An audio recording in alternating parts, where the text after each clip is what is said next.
Assalamualaikum warahmatullahi wabarakatuh. Perkenalkan, nama saya Dwi Anissa, NIM 1811057.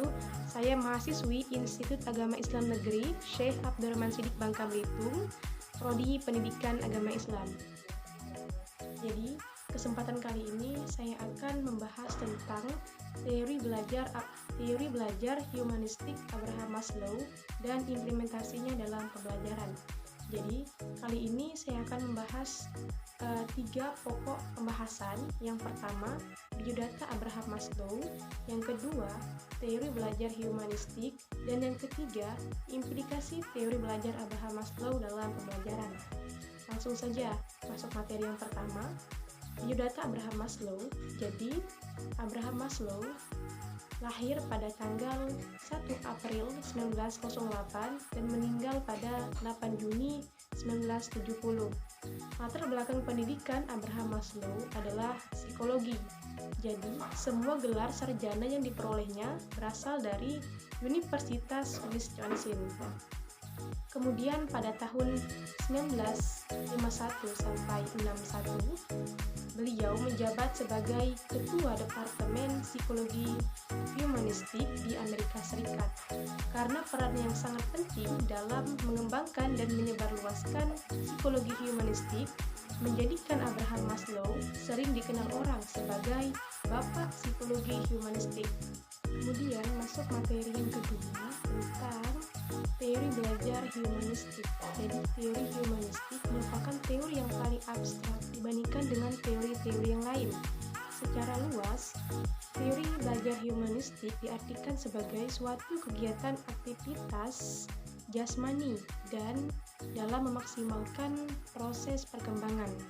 Sedangkan secara sempit, yaitu sebagai upaya untuk menguasai khazanah ilmu pengetahuan dalam perkembangan kepribadian secara menyeluruh. Baiklah, selanjutnya saya akan membahas pokok bahasan yang ketiga tentang implikasi teori belajar Abraham Maslow dalam pembelajaran. Dalam teori ini disebutkan bahwa manusia terdorong untuk memenuhi kebutuhan hidupnya. Kebutuhan-kebutuhan tersebut memiliki tingkatannya, mulai dari yang terendah hingga yang paling tinggi. Menurut Abraham Maslow, terdapat 5 kebutuhan yang harus dipenuhi oleh manusia. Yang pertama, ada physiological needs atau kebutuhan fisiologi. Maksud dari kebutuhan ini bahwa manusia sangat membutuhkan makan, minum, pakaian, dan lain-lain sebagainya. Yang kedua, safety needs atau kebutuhan rasa aman.